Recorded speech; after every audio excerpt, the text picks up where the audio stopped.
Taxes की शुरुआत आम तौर पर बजट सेशन के दौरान होती रहती है।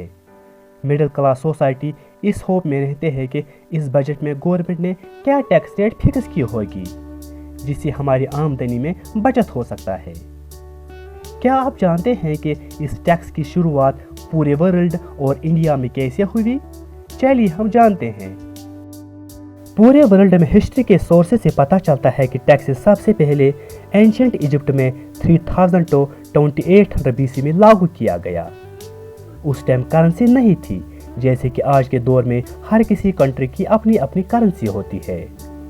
उस टाइम वहाँ पर गवर्नमेंट टैक्सेस गुड्स की सूरत में कलेक्ट करता था, खास तौर पर अनाज की सूरत में, क्योंकि इजिप्ट में लैंड बहुत फर्टाइल थी। वहाँ पर अनाज बहुत ज़्यादा क्वांटिटी में निकलता था।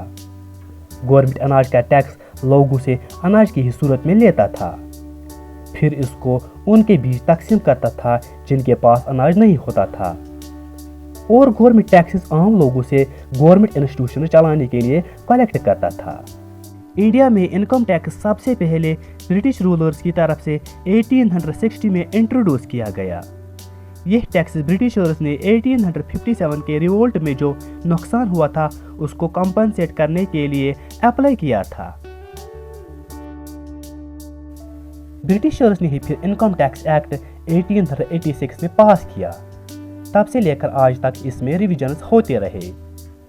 फर्स्ट वर्ल्ड वार के बाद एक नया इनकम टैक्स एक्ट 1980 में पास किया ताकि जो इकोनॉमिकली जो नुकसान वार से हुआ उसको काउंटर किया जाए। फिर 1922 में नया इनकम टैक्स एक्ट पास किया गया।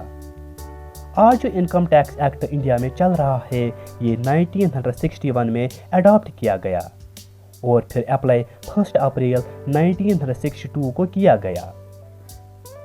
जीएसटी यानी गुड्स एंड सर्विसेज टैक्स 1 जुलाई 2017 में इंडिया में इम्प्लीमेंट किया गया।